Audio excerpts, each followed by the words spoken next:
తెలంగాణ జాతిపిత కేసీఆర్ జోలికి వస్తే ఊరుకునేది లేదని శివంపేట మండల బీఆర్ఎస్ పార్టీ అధ్యక్షులు రమణగౌడ్, మాజీ గ్రంథాలయ సంస్థ చైర్మన్ చంద్రగౌడ్ అన్నారు. కాళేశ్వరం ప్రాజెక్టు దర్యాప్తును సీబీఐకి ముఖ్యమంత్రి రేవంత్ రెడ్డి అప్పగిస్తున్నట్లు అసెంబ్లీ సాక్షిగా ప్రకటన చేసిన విషయం తెలిసిందే. ఈ సందర్భంగా శివంపేట మండల బీఆర్ఎస్ పార్టీ అధ్యక్షులు రమణగౌడ్, మాజీ గ్రంథాలయ సంస్థ చైర్మన్ చంద్రగౌడ్ తో కలిసి మీడియా సమావేశం నిర్వహించారు.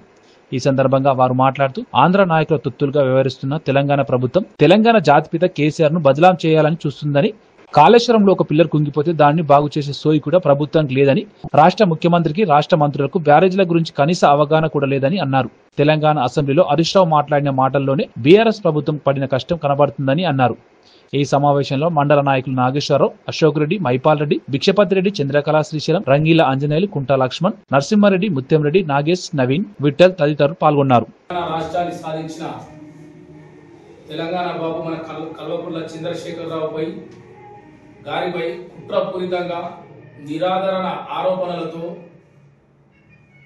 ఈ రేవంత్ రెడ్డి ప్రభుత్వం, ఆంధ్ర పాలకుల చెప్పు చేతల్లో ఉన్న ఈ రేవంత్ రెడ్డి ఏ విధంగా కేసీఆర్ బదనాం చేయాలనే ఉద్దేశంతో కేసీఆర్ అటువంటి మహానీయునిపై సిబిఐ కేసు సిఫార్సు చేయడాన్ని శివంపేట మండల పార్టీ తరఫున ఖండిస్తూ ఈరోజు ఇక్కడ శివంపేట మండల కేంద్రంలో మా నాయకులు చంద్రగౌడ్ గారు, నాగేశ్వరరావు గారు, మైపాల్ రెడ్డి గారు, భిక్షపతి రెడ్డి గారు, శ్రీశైలం గారు, అశోక్ రెడ్డి గారు, నరసింహారెడ్డి గారు, అంజనీ యాదవ్ గారు, ముత్యం రెడ్డి గారు, కుంట లక్ష్మణ్ గారు తదితరులు అందరి ఆధ్వర్యంలో ఇక్కడ తీవ్ర మనోవేదనతో, తీవ్ర బాధతో ఈ విలేకరుల సమావేశం ఏర్పాటు చేయడం జరిగింది. అయ్యా, మీకు అందరికి తెలుసు, తెలంగాణ రాకముందు 2014 ముందు తెలంగాణ రైతుల ఘోష ఏ విధంగా ఉండేనో, కరెంటు రాక, ఎరువులు లేక, నీళ్లు లేక, ఆకాశం వైపు చూస్తూ వర్షాలు ఎప్పుడు పడితే అప్పుడు పంట పండించుకున్నామనే ఉద్దేశం తెలంగాణ రైతులో ఉంటుండే. కాళేశ్వరంతో ప్రపంచంలోని ఎక్కడ లేని విధంగా ఎన్నో బ్యారేజీలు ఎత్తిపోతల పథకంతో కాళేశ్వరం నిర్మించి అక్కడ కాళేశ్వరం నుంచి ఇక్కడ సింగూరు ప్రాజెక్టు నింపుతాని అపర భగీరథుడు కేసీఆర్ చేసిన ప్రయత్నమే కాళేశ్వరం ప్రాజెక్టు. ఆ కాళేశ్వరంలో 316 పిల్లర్లలో ఒక్క పిల్లర్ చిన్నగా కుంగిపోతే దాన్ని మరమ్మతులు చేయకుండా మసిపూసి మారేడుకాయ చేసి ఏ విధంగా కేసీఆర్ బద్నాం చేయాలని రేవంత్ రెడ్డి కంకణం కట్టుకొని నిన్న అసెంబ్లీలో నిస్సిగ్గుగా అబద్ధాలు చెబుతూ ఆయన మీద, ఆ మహానుభావుల మీద ఆరోపణలు చేయడానికి శివంపేట మండల పార్టీ మరొకసారి తీవ్రంగా ఖండిస్తుంది. అయ్యా, తెలంగాణ రైతులకు తెలుసు, ఈ రేవంత్ రెడ్డి ఎప్పుడైనా నీలముఖం తెలిసిందా? ఎప్పుడైనా బ్యారేజ్ ఎక్కడ ఉన్నది ఈ రేవంత్ రెడ్డి గారు తెలిసిందా? ఏమైనా కాంగ్రెస్ ప్రభుత్వ మంత్రులకు ఏమైనా అవగాహన ఉందా? అంతకుముందు 50 ఏళ్ళు పాలించిన వాళ్ళు ఎందుకు తెలంగాణ బిల్లు తేలేకపోయారు? ఇవాళ అంటున్నారు తుమ్మిడేతి దగ్గర కట్టేందని. తుమ్మిడేతి దగ్గర మీరు 10-15 సంవత్సరాలు మా హరీష్ రావు అన్నారు, అసెంబ్లీ టైగర్ హరీష్ రావు అన్నారు, అక్కడ తట్టెడు మట్టి కూడా ఎత్తి తీసిపోయలేదు మీరు మొహానికి. కాళేశ్వరం అంత పెద్ద ప్రాజెక్ట్ అయితే ఏదో చిన్న మరమ్మతు వస్తే దాన్ని మసిపూసి మారేడుకాయ చేసి దాన్ని ఏ విధంగా బద్నాం చేయాలని వీళ్ళు కంకణం కట్టుకున్నారు. ఈ సందర్భంగా మేము తీవ్రంగా గర్విస్తున్నాం. అంతేకాకుండా తెలంగాణ రైతులు ఆలోచించాలి, ఏ విధంగా పోనీ కేసీఆర్ రాజకీయంగా మీరు బద్నాం చేయవచ్చేమో కానీ అంత పెద్ద ప్రాజెక్టును మరమ్మతు చేయకుండా గాలికి వదిలేసి మీరు తెలంగాణ రైతుల నోట్లో మట్టి పెట్టే విధంగా చేస్తున్నారని సందర్భంగా మేము తెలియజేస్తున్నాం. అంతేకాకుండా అయ్యా, మీరు ఒక్కసారి ఆలోచించాలి, ఈ ప్రభుత్వం వచ్చిన తర్వాత ఎప్పుడైనా 10 నెలల కాలంలో ఎప్పుడైనా యూరియా కొతలు ఈ రైతులు ఎదుర్కొన్నారని సందర్భంగా మేము అడుగుతున్నాం.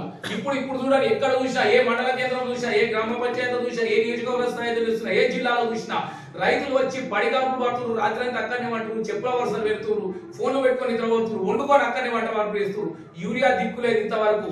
ఈ ఖరీఫ్ సీజన్ ముగియబోతున్నది, ఇంకా యూరియా లేక రైతులు ఆఫీసుల కొరత, ప్రాథమిక సహకార సంఘాల కొరత పడుకుంటారని సందర్భంగా తెలియజేస్తుంది. అంతేకాకుండా నిన్న మా హరీష్ రావు గారు నిన్న అసెంబ్లీలో మీరేదైతే ఉత్తుత్తి పిఎస్సి ఘోష్ కమిటీ అని పెట్టి మీ ఆధ్వర్యంలో తప్పుడు రిపోర్ట్ ఇప్పించుకొని ఏ విధంగా కేసీఆర్ కు బద్నాం చేయాలని చూసిందో ఆ రిపోర్ట్ 650 పేజీల రిపోర్టు కూడా మా అసెంబ్లీ టైర్ ఎక్కడ లేకుండా మీకు అసెంబ్లీలో హరీష్ రావు అడిగిన ప్రశ్నలకు మీరు నీళ్లు నమ్మి ఏ విధంగా బద్నాం చేస్తున్నారో తెలంగాణ రాష్ట్రం అంతా, తెలంగాణ ప్రజానీకం అంతా చూసింది.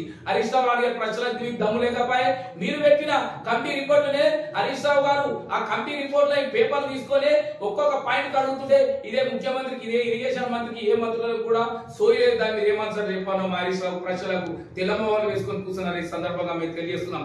అంతేకాకుండా నిన్న హరీష్ రావు గారిపై నిరాదరణ బాధ చేస్తూ కొందరు ప్రవర్తిస్తున్నారు. వాళ్ళని కూడా తీవ్రంగా ఖండిస్తున్నాం. ఈ సందర్భంగా తెలియజేస్తున్నాం. తెలంగాణ ఏమైనా చాలా టైం లేదు. శివంపేట మండల పార్టీ ఆధ్వర్యంలో మా నాయకురాలు సునీత లక్ష్మారెడ్డి గారి ఆధ్వర్యంలో నర్సాపూర్ వ్యాప్తంగా మేము ధర్నా చేస్తాం, రాష్ట్రంలో వేస్తాం, రైతుల పక్షాన్ని నిలబడతాం. ఏ విధంగా మీరు కాళేశ్వరాన్ని బంధం చేసి కేసీఆర్ మీద ఆరోపణ చేయడం అంటే ఆకాశం మీద భూమి వేయడం. మీరు ఆకాశం మీద భూమి వేస్తే మీ ముఖం మీద పడుతుంది. కేసీఆర్ కేం గారు త్వరలోనే మీకు బుద్ధి చెప్తారు. స్థానిక సంస్థలలో కలిసికట్టుగా మేము నిలబడతారు. ఈ రేవంత్ రెడ్డి కుర్చీ కూడా ఎక్కువ రోజు ఉందని ఆయన కుర్చీ కాపాడుకోవడానికి రేవంత్ రెడ్డి ప్రభుత్వం మీద ఈ గత ప్రభుత్వం మీద ఆరోపణలు చేస్తుండ్రు. నీ కుర్చీ ఎక్కువ రోజులు ఉండదని సందర్భంగా తెలియజేస్తున్నాం. అంతేకాకుండా నువ్వు రాహుల్ గాంధీని ఏ విధంగా ప్రసన్నం చేసుకోవాలని ఇక్కడ నుంచి డబ్బు మూతలు ఏ విధంగా పడుతున్నాయి. మీకు నిస్సిగ్గుగా నిజంగా సిగ్గు లేదు. మొన్న వరదలు వచ్చి ప్రజలంతా కొట్టుకపోతుంటే నీ హెలికాప్టర్లు పోయి బీహార్ దిగుతున్నాయి. ఏమైనా దీని మీద ఏమైనా మీకు ఏమైనా అవగాహన ఉందా? ప్రజలు అల్లాడిపోతుంటే, ఖాళీలు మునిగిపోతుంటే, సొంత మెదక్ జిల్లాలో హెలికాప్టర్లు పోయి బీహార్ దిగుతున్నాయని మా కేటీఆర్ ఆరోపణ చేస్తే దీనికి సమాధానం లేదు మీ దగ్గర. ఈ సందర్భంగా మేము తెలియజేస్తున్నాం. అంతేకాకుండా నిన్న తెలంగాణ రైతులు ఈ నర్సాపూర్ తాలూకాలో సునీత లక్ష్మారెడ్డి గారు ప్రతి ప్రభుత్వ వైఫల్యాన్ని ఎండగడుతుంటే ఆమె మీద ఎవరు ఆరోపణలు చేస్తాం. మీరేమన్నా ఉంటే ప్రజల పక్షాన పనిచేయండి. మీకు ప్రజల పక్షాన పనిచేస్తే మేమెందుకు అడుగుతాం? అడగనే అడగం కదా. ఒకవేళ రైతులు లేదు, కరెంటు లేదు, మిషన్ పైన అప్పుడు ఏ విధంగా నీళ్లు వస్తుండే. ఇప్పుడు 4 రోజులు వారం రోజు నీళ్లు లేవు. గ్రామాలలో స్థానిక సంస్థలు ఎలక్షన్ లేక, గ్రామ స్థాయి నాయకత్వం లేక, సర్పంచ్ లేక, విధంగా గ్రామాలలో పారిశ్రామిక లేక కంపు కొడుతున్నాయి. అవి ఎలక్షన్ పెట్టే దమ్ము లేదు. బీసీ రిజర్వేషన్ మీద నాటకం ఆడుతారు. సార్ జీవో అంటారు, సార్ బిల్ అంటారు, సార్ తీర్మానం అంటారు. ఏ విధంగా బీసీ నాయకు ప్రజానికంలో మట్టి కొట్టే విధంగా ఈ రేవంత్ రెడ్డి కుమ్మక్కై ఆ బీసీ అవి కాకుండా చేస్తున్నాడు. ప్రతి విషయంలో రైతులే గాని, యువకులే గాని, మహిళలే గాని ఎవరైనా రేవంత్ రెడ్డి త్వరలో బుద్ధి చెప్తారు. వీళ్ళ పని అయితే త్వరలోనే రేవంత్ రెడ్డి దిగిపోతారు. అనిమాత్రం ఖాయమని చెప్తూ మరొకసారి ఇంకో విషయం ఏంటంటే నిజంగా తీవ్ర మనోవేదనకు గురవుతున్నాం.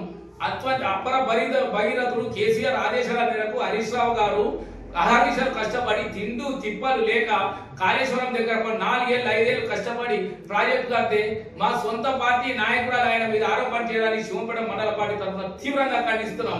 హరీష్ రావు గారు అన్నిటి మీద ఆరోపణలు చేస్తే ఆయన ప్రజల కోసం అనునిత్యం కార్యకర్తల కోసం ప్రజల కోసం తపన పడుతూ ఏ విధంగా కార్యకర్తలు డెవలప్ చేయాలి, ఏ విధంగా పార్టీ డెవలప్ చేయాలి, ఏ విధంగా తెలంగాణ డెవలప్ చేయాలని అటువంటి మహానాయకుల మీద కేసీఆర్ అడుగుదారుల హరీష్ రావు గారి మీద మా పార్టీ నాయకురాలు అసంబద్ధ ఆరోపణ చేయడాన్ని పార్టీ మన శివంపేట మండల పార్టీ తరఫున తీవ్రంగా ఖండిస్తాం. అది త్వరలో నర్సాపూర్ నియోజకవర్గంలో శివంపేట మండల కేంద్రంలో మా నాయకురాలు సుల్తాన్ గారి ఆధ్వర్యంలో వారి ఆదేశాల ప్రకారం ఖచ్చితంగా ఈ కాంగ్రెస్ ప్రభుత్వాన్ని ఎదుర్కొంటాం. తప్పదువ వడ్డీయడానికే ఈ యొక్క కాళేశ్వరం ఇష్యూ తీసుకురావడం జరిగింది. దాని ఏదైతే ఇచ్చిన హామీలన్నింటినీ తుంగలు తొక్కడం జరుగుతూ ఉంది. డైవర్ట్ పాలిటిక్స్ ఎక్కడ డైవర్ట్ చేయాలని చెప్పేసి మీరు గమనించాలి.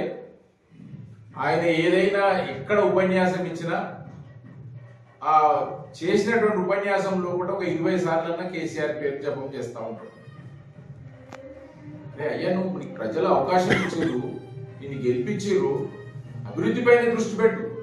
ఎంతసేపు చెప్పు ప్రతిపక్షం మీదనే, ఎంతసేపు ఇంకా ప్రతిపక్షంలో ఉన్నట్టుగా ఈ తగుల్బాజీ రేవంత్ రెడ్డి ఇంకా ఫీల్ అవుతా ఉన్నాడు. నేను ఇంకా ప్రతిపక్షంలో ఉన్నట్టు, కేసీఆర్ ఏమో అధికారంలో ఉన్నట్టు, ఈయన ప్రతిపక్షంలో ఉన్నట్టుగా ఎంతసేపు చెప్పు అదే డైవర్ట్ పాలిటిక్సే. ఇందులో కాళేశ్వరంలో ఎక్కడేం జరగలేదు. ఆ ఘోష్ కమిషన్ అంతా ఘోషలో పెట్టుకునే కమిషనే, అదంతా వీళ్ళు రాయించినటువంటి కమిషన్.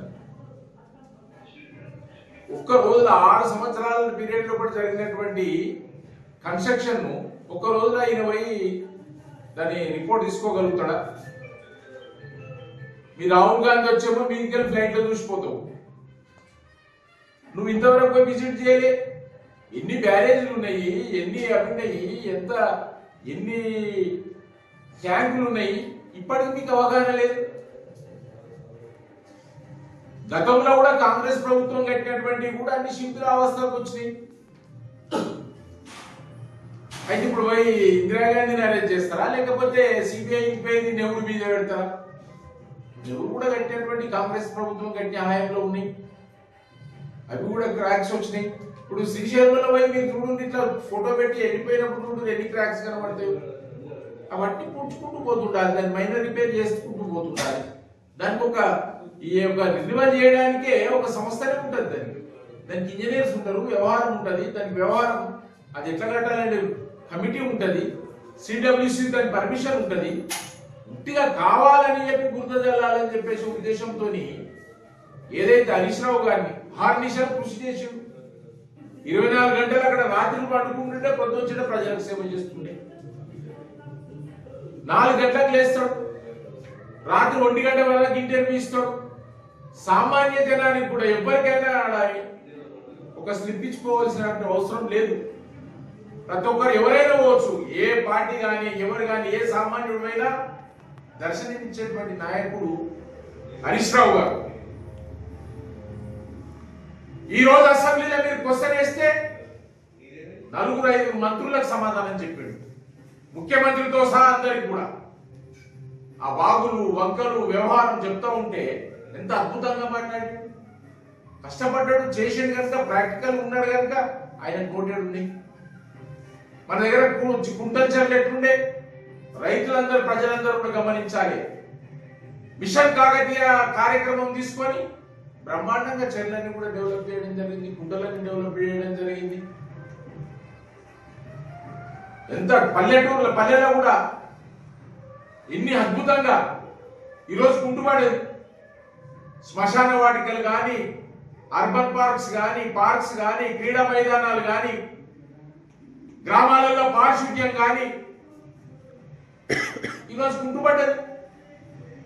నువ్వేమైనా పట్టించుకున్న పాపన పోతున్నావా? ట్రాక్టర్లు ఇప్పించడం జరిగింది, ట్రాక్టర్లన్నీ కూడా చెట్ల కింద పెట్టి ఇప్పుడు తిప్పుపడిపోతా ఉన్నాయి. దాంట్లో డీజిల్ పోసేందుకు నీ ప్రభుత్వం దగ్గర లేదు, నీ అడ్మినిస్ట్రేషన్ లేదు. ఇవన్నీ గాలికి వదిలేసి పారిశుద్ధ్య కార్మికులకు జీతాలు లేవు. ఏదో ఇస్తాను, పెద్ద మనుషులకు, ముసలులకు, ముడిగోళ్లకు 4000 ఇస్తా, వికలాంగులకు 6000 ఇస్తా, 2500 ఇస్తా, తులం బంగారం ఇస్తా, 1,16,000 ఇస్తా. ఏంటి 2500 ఇస్తా, చుట్టీలు ఇప్పిస్తా. ఎక్కడ అవన్నీ ఎక్కడ పోయినాయి? అవన్నిటిని డైవర్ట్ చేయడానికి కాళేశ్వరం ముందుకు తీసుకొచ్చారు. ఈ చోటాబాయి బడాబాయికి లెటర్ రాశాడు. అరే నీ దమ్ముంటే నువ్వు యాక్షన్ తీసుకో. ఇడ సిబిఐ ఎంక్వైరీ రాసినావు,